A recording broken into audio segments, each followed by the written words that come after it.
Saudara-saudari yang terkasih, jumpa lagi dalam Renungan Harian Pelita Hati hari ini, Senin tanggal 25 Januari 2021, Pesta Bertobatnya Santo Paulus Rasul. Bersama saya Romo Thomas Suratno SC dari Paroki Cilanda, Jakarta Selatan, mendengar dan merenungkan Sabda Tuhan, yakni firman Tuhan yang tersurat dalam Injil Markus, bab atau pasal 16, ayat 15 sampai dengan ayat 18.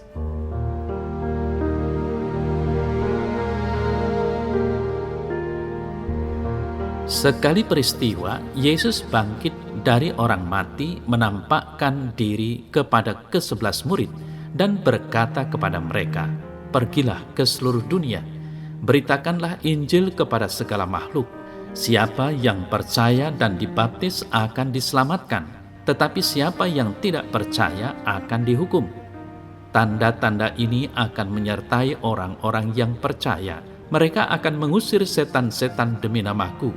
Mereka akan berbicara dalam bahasa-bahasa yang baru bagi mereka. Mereka akan memegang ular, dan sekalipun minum racun maut, mereka tidak akan mendapat celaka. Mereka akan meletakkan tangannya atas orang sakit, dan orang itu akan sembuh."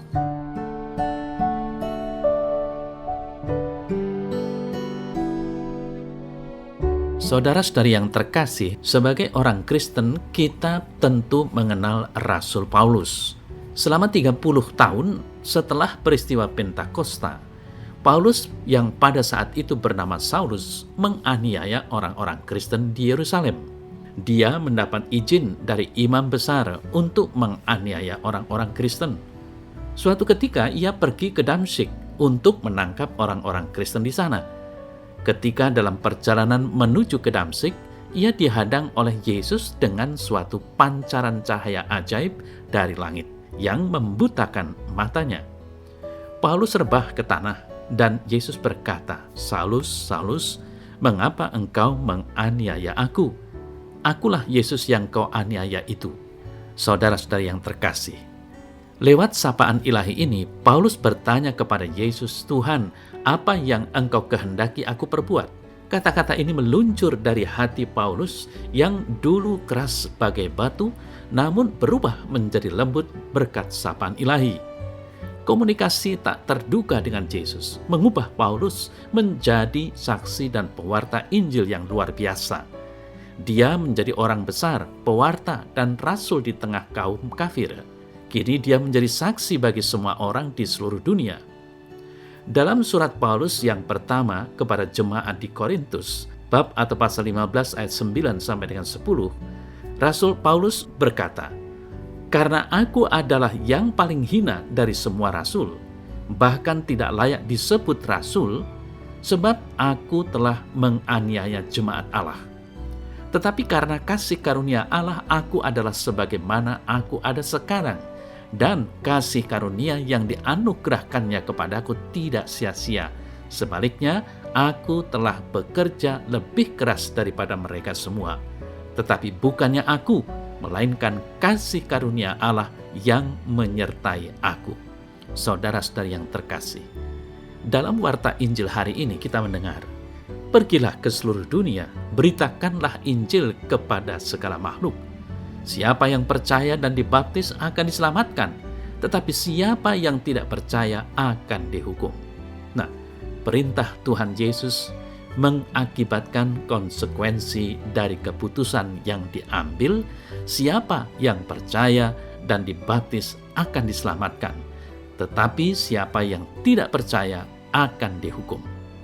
Kita semua diharapkan menjadi saksi Tuhan terhadap semua orang, perihal apa yang kita lihat dan dengar, yaitu segala karya Tuhan dalam seluruh ciptaan-ciptaannya, terutama dalam diri manusia yang diciptakan sesuai dengan gambar atau citranya. Kita diharapkan melihat dan mendengarkan apa yang baik dan benar, serta kemudian meneruskan apa yang kita lihat dan dengarkan tersebut kepada saudara-saudari kita. Kita juga dipanggil untuk mengajak orang lain agar siap sedia untuk dibaptis. Dibaptis berarti disisihkan atau dipersembahkan diri seutuhnya kepada Tuhan, sehingga hanya hidup dan bertindak sesuai dengan kehendak Tuhan atau hidup dan berkarya dalam nama Tuhan. Saudara-saudari yang terkasih, perjalanan Paulus sungguh merupakan hal luar biasa. Kebencian dan bara permusuhan para murid atau pengikut Yesus Kristus kemudian menjadi saksi Injil atau kabar baik yang ulung. Maka baiklah kita yang telah dibaptis, dengan kata lain pernah mengalami pertobatan, bermawas diri atau berkaca dengan cermin Santo Paulus yang pergi ke seluruh dunia dan memberitakan Injil kepada segala makhluk. Saudara-saudari yang terkasih, perintah Yesus untuk pergi dan memberitakan Injil ke segala makhluk tidak hanya tugas para murid Yesus semata, tetapi juga menjadi tugas kita sebagai para pengikutnya. Perintah Yesus itu senantiasa kita dengar setelah mengikuti Ekaristi dalam ritus penutup. Marilah pergi, kita diutus. Rumus biasa menurut tradisi liturgi Romawi adalah ite missa est, yang berarti pergilah, Anda diutus. Seruan ini sekaligus menyatakan bahwa pertemuan yang diadakan telah berakhir. Karena itu peserta boleh pulang.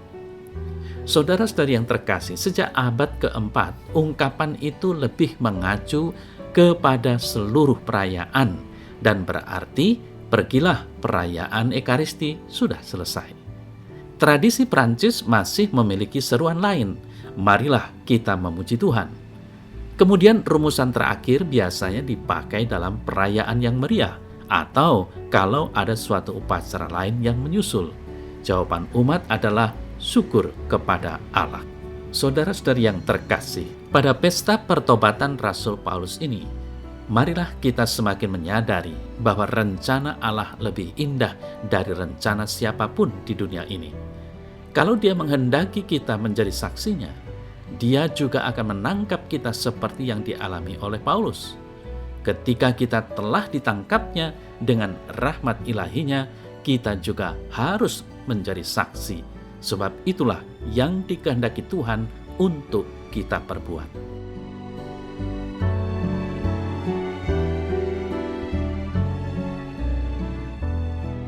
Dalam nama Bapa dan Putra dan Roh Kudus. Amin. Ya Tuhan Allah, curahkanlah Roh-Mu selalu dalam hidupku, sehingga aku selalu mengalami terang yang berasal dari-Mu. Hatiku akan senantiasa dapat memandang kasih-Mu yang ingin menyelamatkan manusia berdosa seperti diriku. Tobatkanlah hidupku dan jadikanlah aku nabi-nabi cinta kasih dan pelayan pendamaian pada zaman ini seperti Rasul-Mu Santo Paulus. Amin. Dalam nama Bapa dan Putra dan Roh Kudus. Amin.